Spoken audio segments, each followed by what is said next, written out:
You're listening to the DIY Recording Guys podcast, your one-stop information source for DIY music production, with your hosts, Vadim and Benjamin Hall.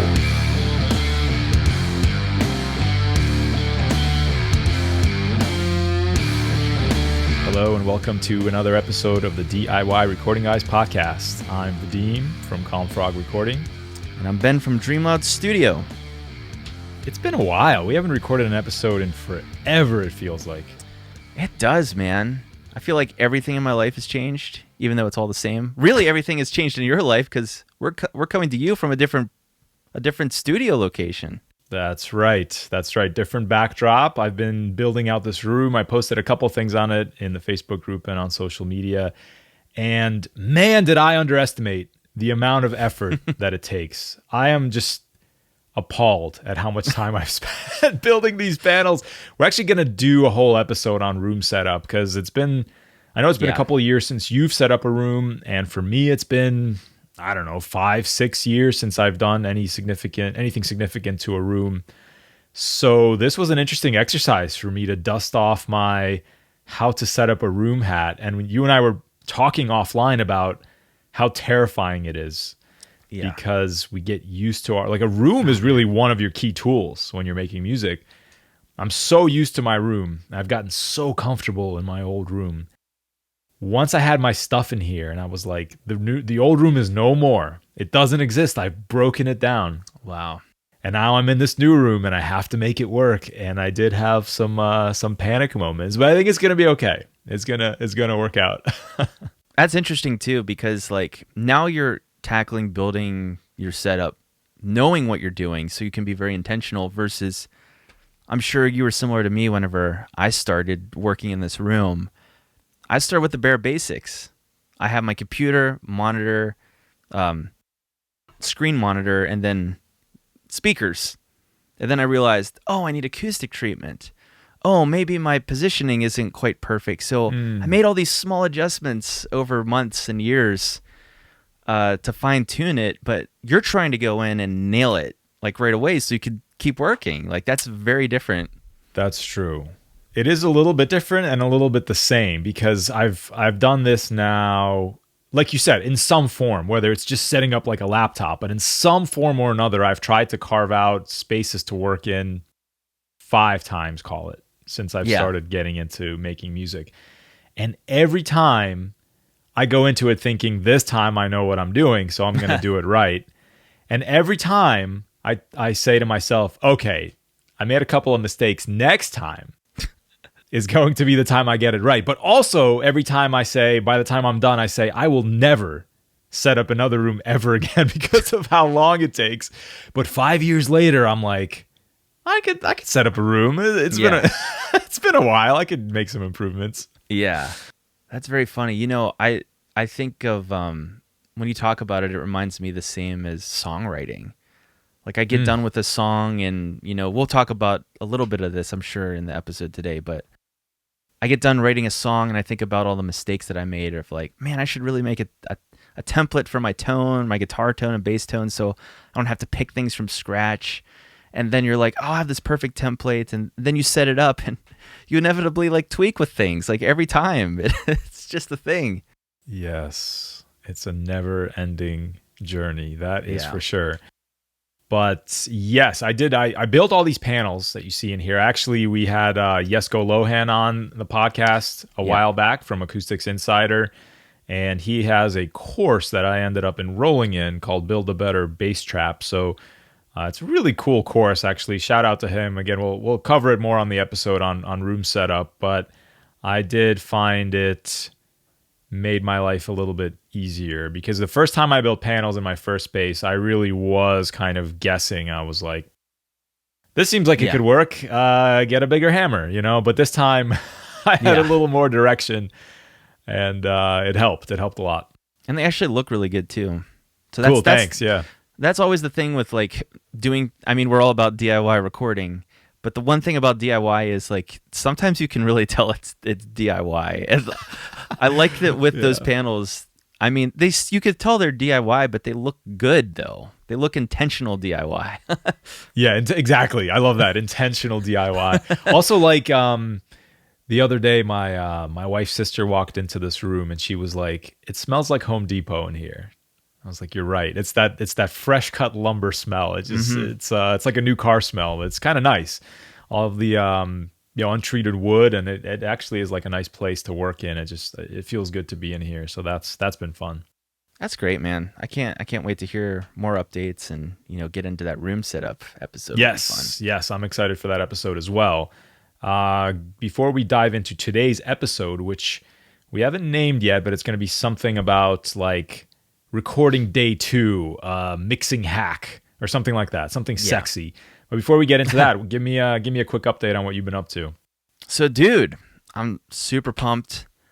I finished writing this song that I've been working on for a long time and delivered it to the vocalist I know that agreed to do his vocals on it. So it's pretty much done. I've done like a first mix on it. I always have this tendency to, especially for my own music, I want to just tweak and tweak and tweak. But 80-20 rule, I'm like, that mix is 80% of the way there. It's sounding pretty good. I'll send it off. And I can make adjustments while I'm waiting for the vocals to come back. But I'm pumped it's done. I'm pumped it's in his hands, and I'm just waiting on it there. We're getting close to finishing it. But the thing I'm super pumped about is part of the agreement with this vocalist was he didn't have time to write vocals to it. He said, "I'll do it, but you have to write the parts." Like the melodies, lyrics, everything. Everything. Okay. And of course, when he texted me that, my heart sank into my lower intestines because I do not write vocals, and that's probably the thing. I shouldn't be revealing this, being a studio myself, but vocals is one of the things that I can tend to struggle with in a weird way because, even though vocals are just like another melody line, like it's so much easier for me to write guitar melodies. I really sat down for a good solid week working on it, coming up with better and better ideas, doing some co-writing with my wife and with another good friend that came over. And it just was like, it was 80% of the way there, but the music was like 100% of the way there. And so I just kept thinking to myself, like, I don't want to send this off without the vocals being just as good as the music. So I sat on it a couple more days, and I was washing dishes, and a melody popped into my head, and I was like, I wonder if that'll work. And that was it, man. And so it was a really cool experience. It felt super rewarding because I didn't give up on it, because that was a real labor of love to get it done. I think it sounds great. I did my own vocal performances on it, which I think actually sound pretty good. I was pretty impressed with what I was able to give him. So, super excited for it to come back and really happy with the direction. And it's the first song I've completed in a long time, so it's a good feeling. That's right. So yeah, that's very challenging, I think, to write, especially because you're writing with somebody else's voice in mind. I assume you'd heard stuff that this vocalist has done, right? So you had a frame of reference for like his range and all that. Yeah. I listened to kind of my process there, which, I've never done this before, writing for somebody else. So I started with kind of putting on my favorite songs vocally that he did in his other band, and just kind of listening through, 1 to 3 of those songs before I started thinking about writing melodies. Ooh, for inspiration. Yeah. And trying to get into that headspace. Like, I was trying to method act in my studio and writing. I'm like, I am Ryan, and I'm going to sing these vocals like him. And ultimately, at the end of the day, I think that did influence me, but I wound up going with what I thought sounded best.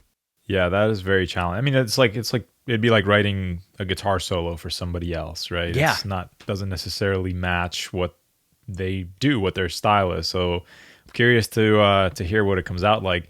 For that method acting portion, I think maybe you could like get him to, would it help if he like sent you some of his old t-shirts you could put on while you're trying to get into his headspace or something like that? Yeah. Ask him what his favorite candle scent is, maybe have that going in the room.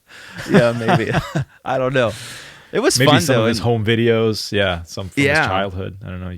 Anyway, that's very cool, man. I'm excited. You've been thinking about that song a long time, and Yes. I can't wait to hear what it sounds like. Okay, well, let's dive into today's episode. It's like post-production slash a better way to set up for your mix. And this is inspired by something I've talked about on a recent episode. It's an interview I read with Andrew Sheps. I feel like I keep referencing the same interview over and over again. It's an interview from Tape Op Magazine, which is a wonderful publication you can subscribe to for free. And they talk to different producers, different engineers. So this is an interview with Andrew Sheps, who has big time credits like Adele, Red Hot Chili Peppers, Green Day. Yeah, I was gonna say he did one of my favorite records, Stadium Arcadium, man. That's him. Okay, yeah, right on. So in this interview, it was just a general interview with him. I tell you, talking about his days coming up, and he was talking about making records in the 90s. And I'm gonna not even paraphrase here. I'm just gonna give you the distilled version. But he talks about how in the 90s, making records was a very, like, we'll call it a front-loaded process. Okay, so you would have a band with a budget, and even pre 90s, right? Going back as far as records were made up to that point. Band with a big budget, they come into the studio, they're going to spend weeks in the studio. In the studio, there's dozens of guitars, dozens of amps, and they spend a lot of time as a band with the producer and the engineer picking tones, choosing the right guitar, setting up microphones, tweaking things, renting equipment if they need equipment, right? Bringing in session players if they need session players. So you do all of this work up front. And then you hit record, and then you record the parts. And then mixing is like more about just pushing up the faders and maybe doing some automation. Because I remember reading elsewhere, people talking about like, oh yeah, and then I had a free day and I would do a mix.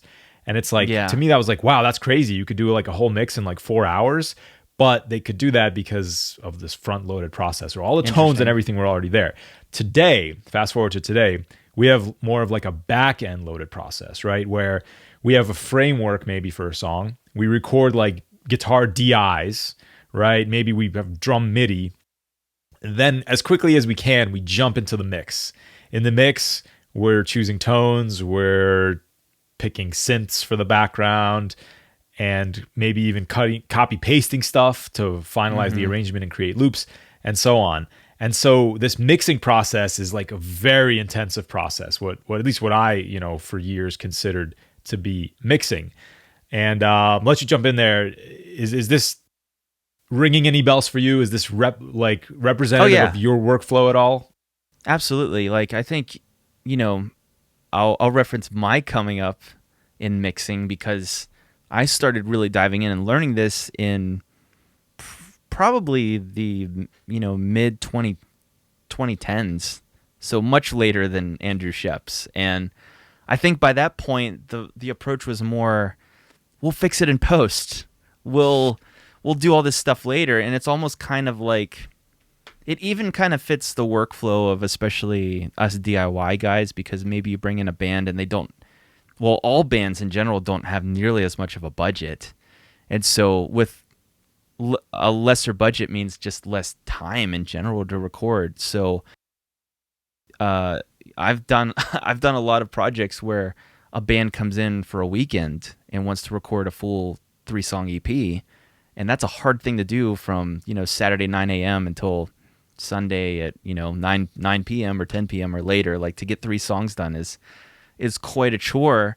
So what you wind up doing is you just get the best takes you can, or you just try to capture the bare minimum that you can fix or work with after the fact. Yeah, you hit the nail on the head. And this is actually exactly where I wanted to go next, is, thinking about why is that the case? And he talks about it a little bit in the interview, and he says some of the exact things you mentioned there, which is that studio time is expensive, budgets are smaller, right? Whether you're in the DIY sphere or whether you're Adele, maybe not Adele, but like a bigger artist, your budget isn't what it used to be. So we need to be a little bit faster. Also, like, recording technology has come a long way, where like now clean, precise recordings are accessible to all of us at home, right? So I think we are more used to being able to get something quick and dirty down and having it be usable because of this next point, which is that digital signal processing and computing power has improved so much to where now it's like we can just record the DI and like we can get the tones later, even using plugins like AM simulators have come such a long way. So I think the final reason is just kind of a laziness factor also comes into play when you're recording your own music, which is that it's easier to just sit and do stuff with a mouse and keyboard if you can get away with it than like running back and forth to the other room and like adjusting your SM57 on your amp cabinet, right? Yeah, for sure. Absolutely. So this is great. You know, we all, I think, in the DIY sphere tend to work like this. And it's fine. Most of us get away with it. Certainly I get away with it for years and years. But there are some challenges with this kind of back-loaded approach. And just to name a few, I'm curious to know what your thoughts are on these as well. One is that we have to use a lot of plugins and a lot of digital signal processing, right? Amp sims, high quality ones, reverbs, high quality ones, virtual instruments, they all chew up a lot of processing power. So I know for me, very often I run into these massive sessions where my computer is like at the limit of what it can do, and I have to start committing to tracks. Another point I'll mention is too many options leads to paralysis by analysis, if you've heard that expression. So there is a tendency to, oh, that guitar doesn't sound quite right. I'm going to pull the amp sim back up and start tweaking the amp settings on there. It's like we haven't committed. So it gives you the possibility of constantly going back and second guessing, which again, this is all written in blood. I'm guilty of this. The third thing I'll mention is the intimidation factor. This is maybe not the case for everybody, but for me, certainly I'll jump into doing a mix and the tracks are so raw and I'm like, this is a mountain to climb. This is an elephant that I have to eat with a teaspoon, right? Yeah. And it's intimidating to start a mix from that point. So I'll kick it over to you. You got anything to add there on the challenges of this backloaded process? Yeah, I totally agree with you on the first one. As far as like just having bigger sessions, like especially my whole setup is digital. So pretty much on every track, I'm adding some type of analog saturation to just give it more of that analog thickness and vibe, depending on the genre. But yeah, like I'm kind of trying to make up for less vibe on the front end. Right.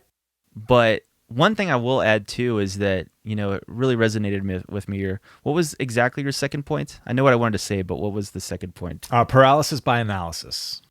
Okay, so I definitely am super guilty of this one as well. I will say I've gotten way better though, especially about writing music. And I think it's because the vision for what I want my music to sound like has only clarified the more that I've worked on it and the more experience that I've gained from working on things in the studio. So let's talk about guitar tone in general. Like when I go into writing a song, if I have like a very distinct idea of what I want my guitar to sound like, I want it to sound like grungy, like a Gojira guitar tone, but still some of that high fizz that you get from like a high gain amplifier and maybe like a metalcore thing. So I have a very specific vision. I want to get somewhere in between there.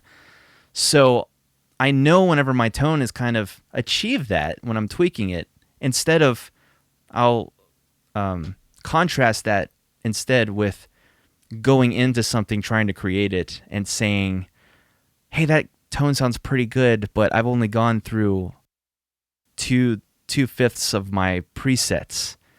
Maybe there's a better one that I haven't even tried out yet. So yes. Instead of just realizing that, okay, I've achieved my vision, I'll move on.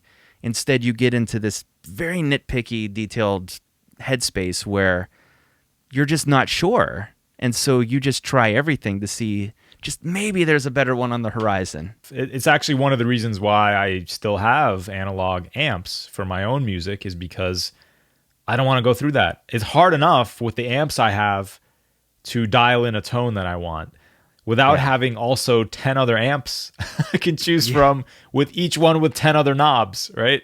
Yeah. So it got me thinking all of this. And I was thinking about what a hybrid approach might look like. And this is where I kind of try this day 2 process. And so I'll give you a scenario. This is real. This is the last song I produced. It was a song that I produced and mixed and mastered, actually. And so we did the pre-production. The artist and I, is just an acoustic singer-songwriter. And so we had that production laid out. We had, the drum tracks. We went back and forth with a couple of demos. We knew what the layout of the song was going to be like. Then we had this is our day 1 recording session, which was to say we recorded acoustic instruments. So he came into the studio. We recorded the acoustic guitar. We recorded vocals. And then I think later that day, or maybe the next day, I recorded the bass and some other shakers, and ukulele was the other one I had. If you remember, I was recording ukulele. Oh yeah. So this is we'll talk about acoustic guitars, right? I recorded 4 channels of acoustic guitar. Actually, I tried your mid-side technique. So I had one microphone looking at the neck body joint, another one underneath it in a figure 8 pattern to pick up the sides. Love that, by the way. I think that's going to be my go-to. Awesome. And then I had a third microphone, small diaphragm condenser on the bridge for some sparkly top end. And then, of course, I took a DI because it was an acoustic electric, and why not? So now I'm sitting here. I have 4 channels of acoustic guitars. I have a bass track. I have all these vocal tracks that we recorded. And instead of jumping into what I would consider this is my mix session, a lot of this is semantics. It's mindset, compartmentalization. But I did what I would call a day 2 recording session by myself. And what I mean by this is I did a second day where I was just focusing on tones and listening to things in solo. And I think this is the key distinction for me. When we're mixing, we're making decisions for the mix, how things fit together. Yeah. And I didn't want to do that yet. So for example, acoustic guitars. So I spent, a couple of hours or an hour or whatever, I don't remember, whatever was appropriate, listening to the mics, blending them the way I wanted, and even reamping the acoustic guitar tone, where I just ran it through my a preamp I had to warm it up as a line level signal. So I did all of this work just listening to the acoustic guitar to get the acoustic guitar sound I wanted. And at the end of that process, I was left with a single stereo track that I called Acoustic Guitar. And man, I could just breathe a sigh of relief. I didn't have to go in with 4 mic tracks plus a bus, right, for all the acoustic guitar bus. I just had my stereo acoustic guitar track. And I did the same thing. I did the same thing for bass. I reamped the bass. I did the same thing for vocals. I edited and comped all the vocals, and then I quote unquote reamped them again as well, which is something I've been doing lately. I run a line level signal out and in through a fancier preamp to add some coloration. So I spent a day doing all of this work, and then I was ready to start the mix. So I'll let you comment there. You ever do something similar with tone commitment and focusing on solo instruments? Yeah, I love what you said about acoustic guitar, because it's been a while since I've recorded acoustic guitar like that, but I do prefer to kind of have a mini mix session when acoustic guitar is done, just to kind of commit to those tones and turn it into a stereo track, because it just makes it so much more bearable to deal with. The last acoustic session I had was for that Nafel song we were working on, and that's the one where I threw 9 different mic sources on it just to go all out. And we did 2 stereo performances in the big section. So that's 18 acoustic guitar tracks that all need blended with each other. And yeah, I could put that into my session to mix, but I just didn't feel like it. I felt like it would be way more bearable to balance all those levels together. If nothing else, just balance the mic levels together and print it as a stereo file, because then that way I only have one acoustic track to worry about in my mix. Right. And again, I want to keep spiking this out because I was thinking about what's the difference between this and what I do when I mix. But I think one of the key differences is on this day 2 session, I don't care about my rough balance between the instruments. I really took the time to listen to just each instrument one at a time and just massage it to get to something that I thought was a little more polished. So that was kind of the big distinction for me. And I even applied like some gentle EQ and compression, but again, it was all in solo. Because you hear this in mixing a lot. You'll hear people say, "Don't solo your thing when you're EQing, right? Don't because that's not the point. The point is not for it to sound good in solo. The point is for it to sound good as a mix. But here, I'm specifically treating it almost as a recording session where I want to. I'm choosing tones, right? So that was the kind of the difference for me. The other thing I did was I spent a couple of hours on the drums, which were programmed, just going through listening to the drums, getting better fills, better transitions, and playing with velocities. And also then I bounced out the drums, right? So now I have a stem for kick drum, a stem for snare drum, and so on. So I have all my drum stems. And then also as part of this process, this day 2 session, I also listened with like my imagination hat is what I called it. So I listen and just take notes in a notebook. Just first thing that comes to mind. I'm like, okay, verse 1 sounds cool. I'm going to pan the guitar to the left. I'm going to have the vocal here. I'm going to have like a vibrato-y effect on the vocal, whatever. The chorus comes in. I'm going to have the ukulele spike out to, just my notes, my general, what am I hearing? What am I feeling? So then I have my tones, I have my notes, which gives me a vision now. It gives me a direction for where the song should go. Then I do save as, and now I have a new session for mixing. We talk about templates. I import my tracks and buses from my template, and now I'm ready to start quote unquote mixing. Now I'm doing critical listening with all the tracks together. And you find, of course, to blend things, you still need to do EQ, you still need to do compression, but you're starting with, first of all, a smaller track count, and second of all, something that is much closer to the final result. So now you only have half an elephant to eat, and you have a spoon and a knife. Exactly, yeah. I love it. I also like taking that extra second recording day as well to kind of clean up any beginnings and ends of recordings or MIDI so that every bounce track has the same start point and end point. Just makes it a lot cleaner to me. And if, let's say for any listeners out there, if you're recording stems to send to somebody else to mix, they're going to very much appreciate it if they have tracks that are all lined up correctly. So that there's no question in mind as to when the tracks are supposed to start and end. Yeah, absolutely. And that is one of my takeaways, which we'll get into next. But those little things, those little edits, those little bits of noise at the beginning or end of a track, when you're trying to focus on like what is the right EQ curve, those little things just distract you. It's like a fly buzzing around your ear, and you're like, well, what is that? And now you have to go clean that up. So to get all that stuff out of the way and now start with a clean mindset and a clean session, I also color my tracks, which we've talked about in our templates, right? And I put time markers for verse 1. This is the chorus. This is verse 2. It just makes for a smoother workflow. And you always talk about, how much time can you spend in the creative mode, creative part of your brain? And this lets you do that. So that's, I guess, just go through some takeaways and I'll let you comment on each one of these. Sure. My first impression is a funny one. The first thing I felt when I started pulling up faders was like guilt for some reason. Hear me out. I pulled up the fader on the acoustic guitar and the vocal because those are the main things. And I was like, this sounds good. Like, this sounds like a song. But I haven't done anything yet. And I was like, what am I? You feel like you have to do something sometimes. Yeah.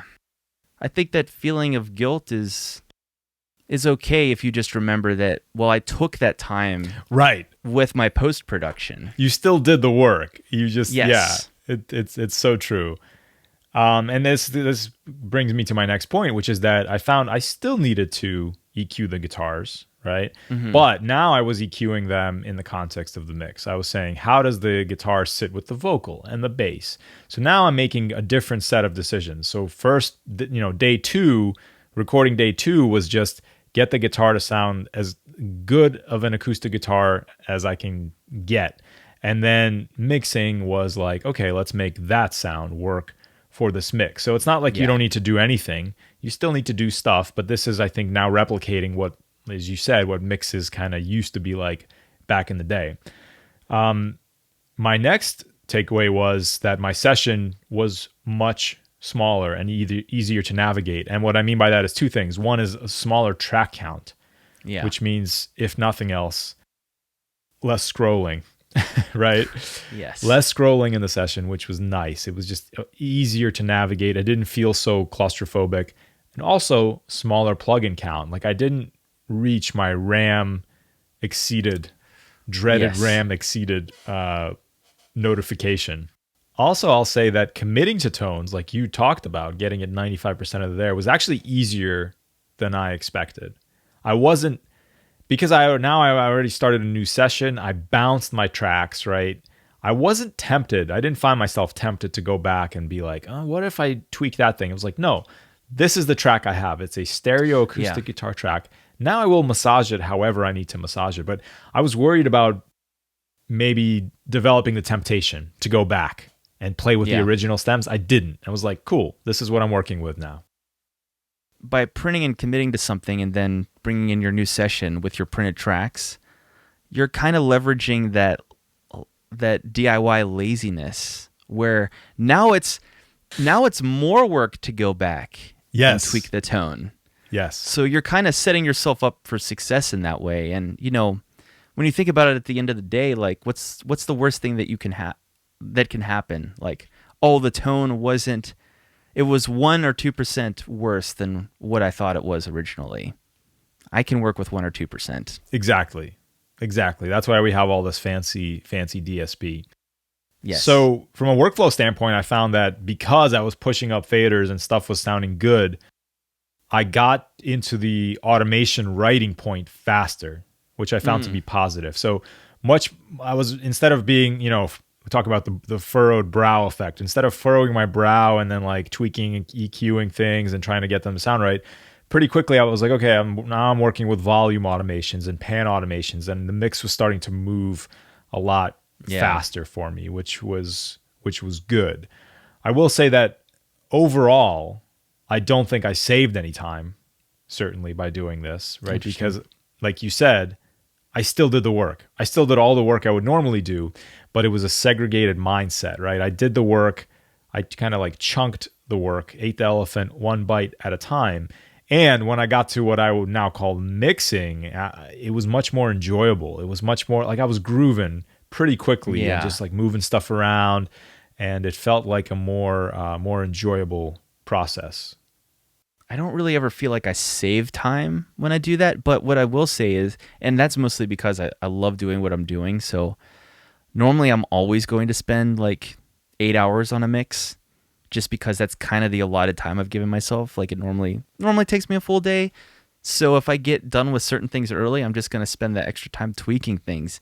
So what that does mean, though, like you mentioned about automation, if I'm stressing over like tones in a mix, that takes a long time. Like if I only have DIs, or if I'm still messing with the DIs in a mix, it takes a long time to dial in tones. So by that 8th hour, I'm barely getting like just the vibe in the mix together. Whereas if I have committed tones already, that last couple of hours might only be spent on automation. Yes. So I'm doing more of that the fun part, right?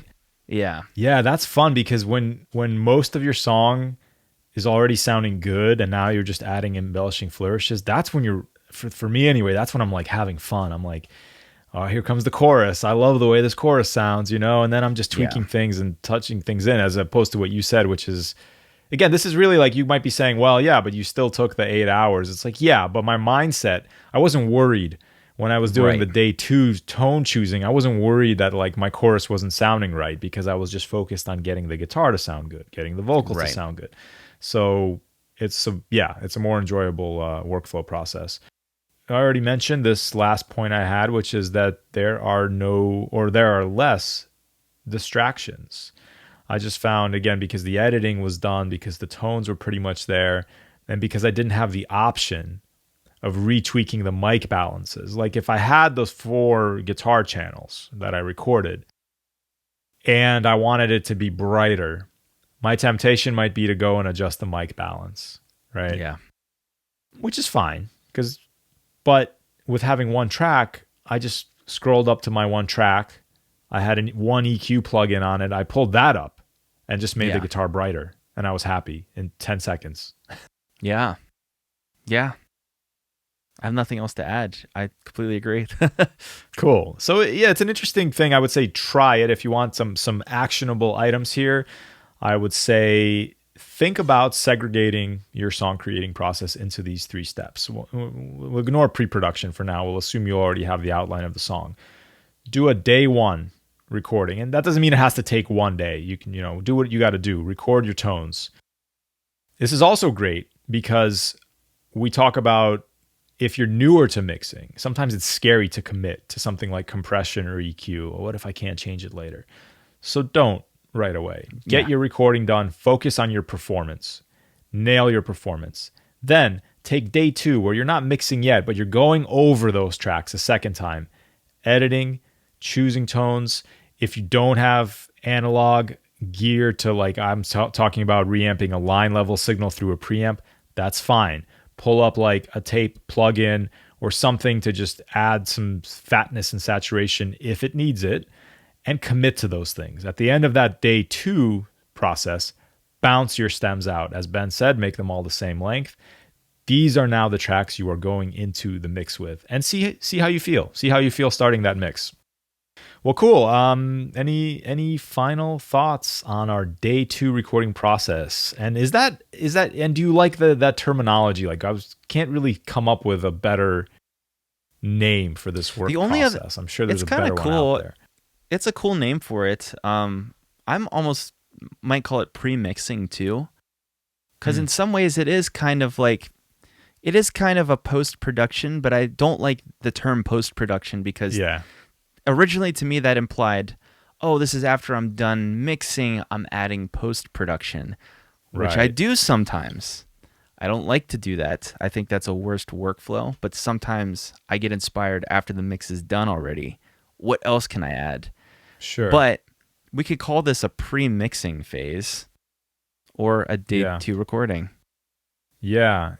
Pre-mix is a good one. So you have pre-production, you have the production or the recording, I guess. Yeah.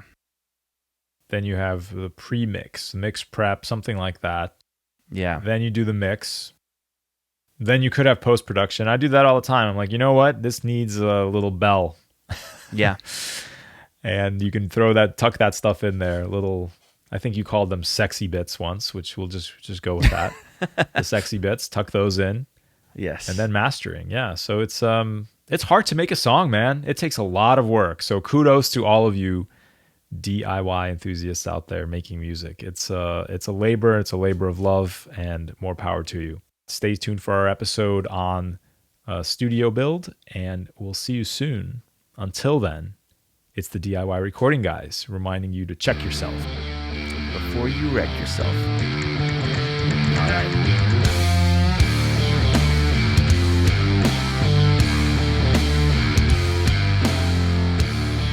If you're enjoying the podcast, take a minute to leave a rating wherever you like to listen to it, or share it with your friends on social media. Also, Benjamin and I are working engineers, and we love helping people turn ideas into finished productions. So if you're interested in working with one of us, or just want to discuss a project you're working on, reach out. You can find my work at calmfrogrecording.com, get me on Instagram at calmfrogrecording, or shoot me an email, vk@calmfrogrecording.com. And you can check Benjamin's work out at dreamloudstudio.com. hit him up on Instagram at DreamLoudStudio or by email, ben@dreamloudstudio.com. And finally, join our Facebook group to engage with a whole group of friendly, like-minded people who are interested in DIY recording. Just search for DIY Recording Guys on Facebook. Thank you so much for listening and for your continued support. I'll see you next week.